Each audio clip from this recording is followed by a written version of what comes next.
Hello everyone and welcome back to my channel. Today we are talking about a case that I remember quite vividly from my childhood. And you know, there are some cases where you just kind of know exactly what you were doing and where you were at the time of that case or when that tragedy happened. Well, this is that case for me. When this case happened, I must have been around 9 years old and I was playing in the garden with my friend at the time. But sadly, this story has a very tragic ending for another girl who was also playing in her garden at the time. So I do just want to give a warning about this case. It is quite graphic, so please keep that in mind when watching this case. But with that being said, let's get into it. Intended for mature audiences only. So in 2003 in Cape Town, South Africa, a young girl named Sasha-Leigh Crook was 8 years old at the time. She was beautiful, she was loving, she was kind, and she was so soft-hearted and so caring for everyone that she met. This case took place in July, like I said, in Cape Town, South Africa, but particularly in a place called Ottery. Generally, around July time, South African schools will generally break up for the term, as this is our winter holidays. And every year we will have a couple weeks during June, July holidays where there is no school, it's breakup time, kids play around. And like many kids, we are often sent to our grandparents for the school holidays because our parents are sometimes working. And this was no different for Sasha-Leigh at the time. On the 6th of July 2003, Sasha was at her grand's house. And Sasha was super excited for this day because she knew at the end of this day, near the afternoon, she was going to go to a party. And we know how much kids love their parties, and she could not hold her excitement anymore for this. So excitement was in the air, and Sasha's gran was like, okay, calm down, it's only in the afternoon, go outside, go have some fun, go play before we head over to this party. And this party was around 3 o'clock, and it was in the area, so Sasha knew the people she was going to, and so did Sasha's gran. Later at the party, Sasha's mom, Michelle, would end up meeting Sasha and her gran at the party, and that was the plan, that Sasha's mom would then take her home from the party. So like I said, Sasha's gran was like, go on, go play outside, it's still early, and she kind of like waves Sasha off, and Sasha then heads out to the front garden to start playing. Then around 2 p.m. rolls around and Sasha's gran kind of like pokes her head by the window and she doesn't see Sasha. So being a very close-knit neighborhood, Sasha would sometimes go over to their next door neighbor, and the next door neighbor's name was Mohammed Isaacs, and he would often have his niece over during the June-July holidays. And Sasha's gran thought, okay, maybe that's where Sasha was. So Sasha's gran then walks out of her house, she heads over to Mohammed's house, which is right next door, and she's kind of like looking around, but she notices that all the doors and all the windows are shut. There's no movement in the house at all. And people are generally walking around, and they kind of see Sasha's gran looking through the window of this house, and they then say to her, are you looking for Sasha? Sasha's gran's like, yes, that's who I'm looking for, have you seen her?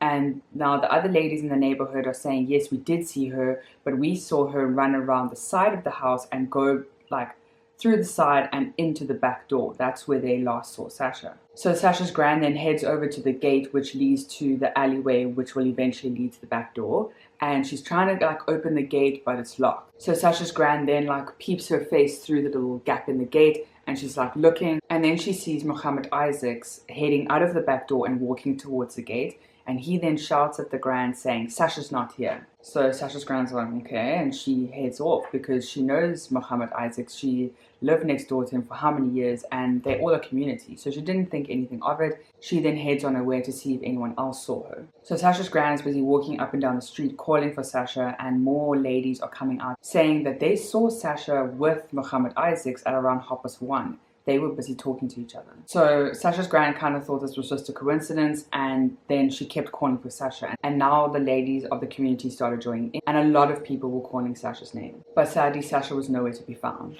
And I remember this day so vividly. I remember Sasha's face coming on the news that evening. And I remember I was still with my friend. We were sleeping over at each other's house. And my friend walked into her lounge where her parents and her parents' friends were all sitting, and they were all looking at the TV. But now looking back so many years, I'm giving my age away, but looking back, I think that the parents of so many areas were worried because Sasha, my friend, and I were all doing the exact same thing, basically at the exact same time on that day.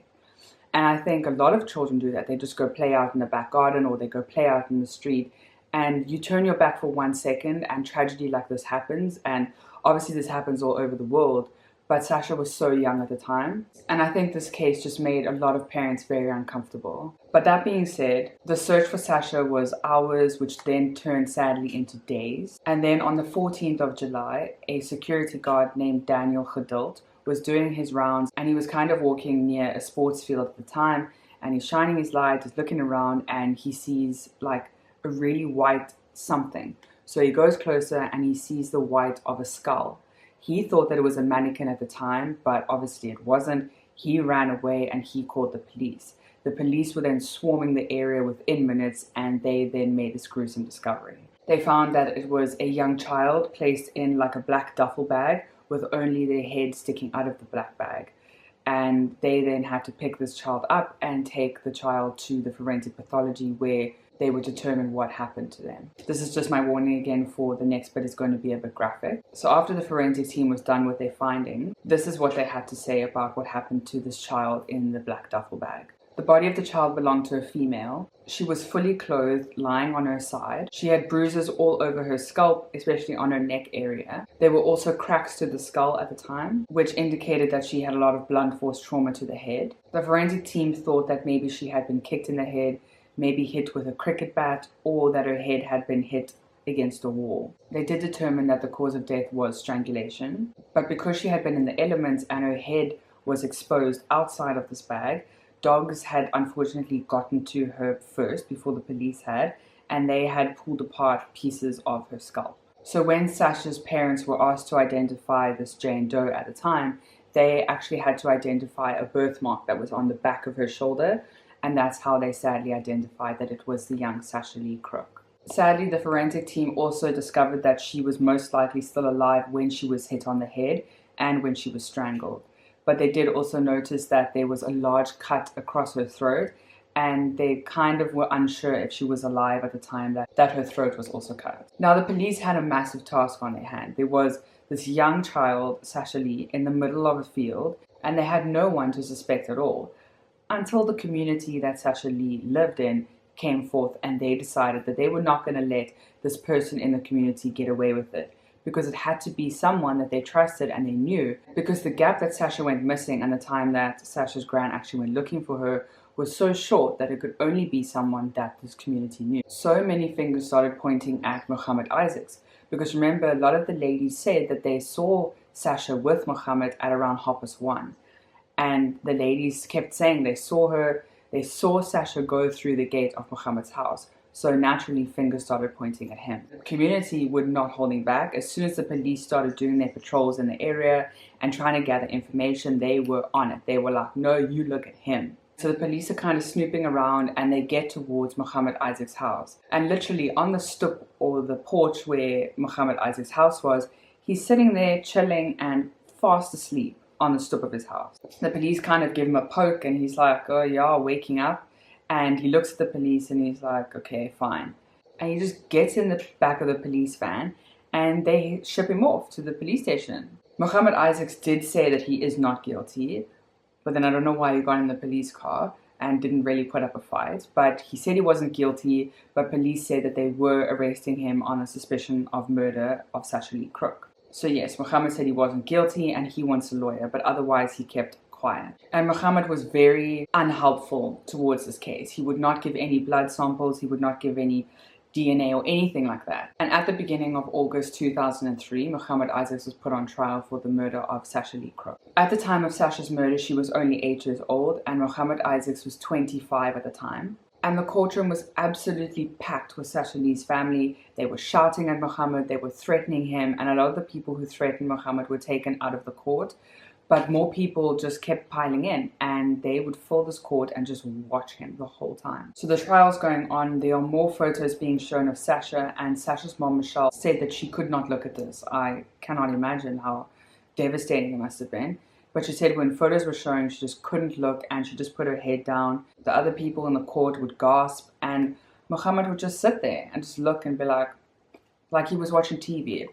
There was nothing going on his face. But as the trial was going on, the doctors who looked at Sasha's body did determine that she was actually alive for a couple of days in Mohammed's house. So that day, most likely when Sasha's gran came knocking on the gate and looking through the house, Sasha was most likely either unconscious in the house or she was being kept quiet by force, and sadly she was probably only a couple of meters away from her gran. They also found that Sasha had been beaten, and because of all the blunt force trauma on Sasha's head and around her neck area, they knew that she had been beaten, but the doctors couldn't determine whether her clothes had been removed and then this Mohammed guy had his way with her and then her clothes were put back on, because they said that when Sasha's throat was cut, if she was alive, there would have obviously been a lot of blood coming out of her neck, but there was not a lot on her clothes. So they were confused as to whether her clothes were taken off and then put back on,